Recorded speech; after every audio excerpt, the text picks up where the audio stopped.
Did Johnny hit Lisa? Why the tuxedos? Why the football? While wearing tuxedos. Cheap. Cheap, cheap? All this and more in today's episode of Pulling Focus. Hello fellow cinephiles, what is up? My name's Lou and today we're throwing spoons at the room. The cardigan's back, which means today's going to be a half-whole review, and there will be spoilers. You've been warned. I'm not sure exactly how I could spoil this movie, but, whatever. Written, directed, starring, produced by, and executive produced by Tommy Wiseau.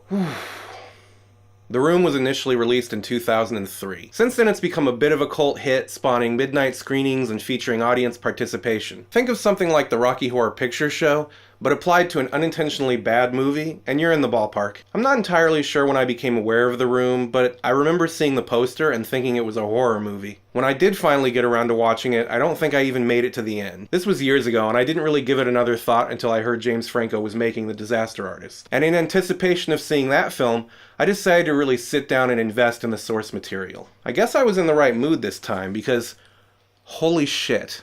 Right out of the gate, Wiseau's acting is jarring, and the dialogue is so strange, due in no small part to Wiseau's questionable grasp of the English language, I'm sure. This 1-2 punch of his acting and his script is a large part of the magic of The Room. In any other situation, this script written by someone else might have been unremarkable, with Tommy's accent and suspect acting chops being the rub. Or if we use his script, a real director would hire real actors, and they would have found a way around the terrible writing. But this motherfucker wrote it, directed it, and starred in it. So right away this thing is a whole new thing.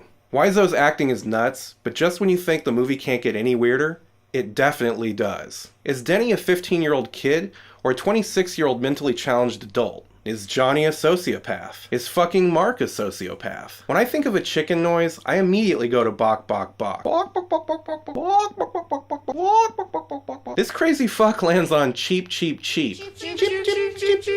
And why are they wearing those fucking tuxedos? Honestly, I can't get enough of tuxedo football. If they wore tuxedos in the NFL, I'd be a football fan. Shit, if the uniforms they wore now were just colored like tuxedos, I'd probably be a football fan. Tuxedo football's a winner. And then there's the rooftop scene with the drug dealer strong-arming Denny. It's here that we probably get the best performance of the film. Janjigian, or however you pronounce that, as the inexplicably named Chris R. It's not Chris space capital R period, where the R is the first letter of his last name. It's Chris-R.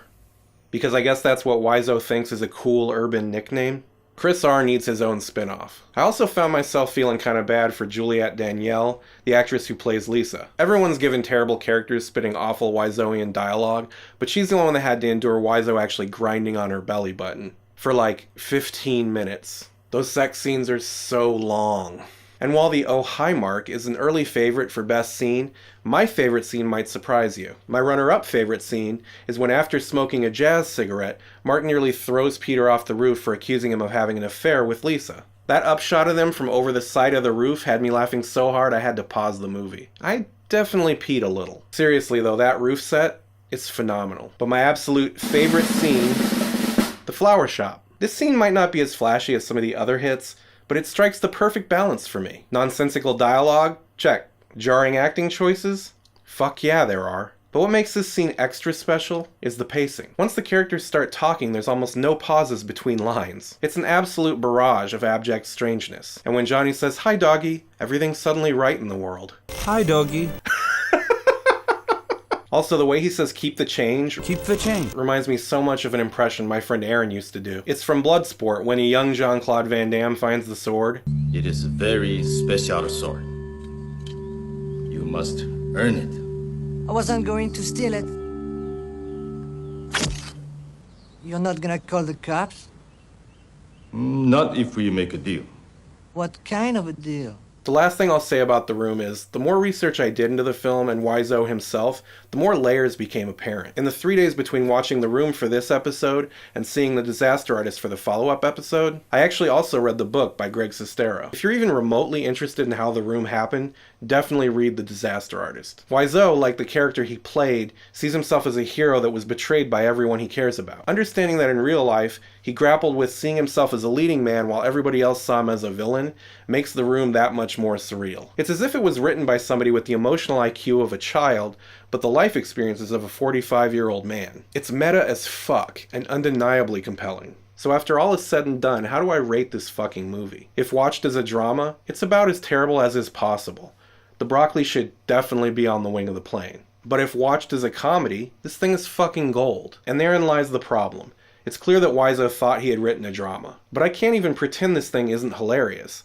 I laughed harder than I have in a long time. So instead of rating The Room, I'm gonna rate how much fun I had watching my wife's facial expressions while she watched The Room. If seeing my wife's face go from this, to this, to this, doesn't make life worth living, this ain't the one for you. But for B, it's like a sore dick. You can't beat it. Thanks for stopping by to chat about The Room. If you like what I do or are feeling generous, please consider liking this video and subscribing to my channel. The links are like around here somewhere. And please join me next time when I'll be, I did not hit her, it's not true, it's bullshit, I did not hit her, I did not. Oh, hi, Mark.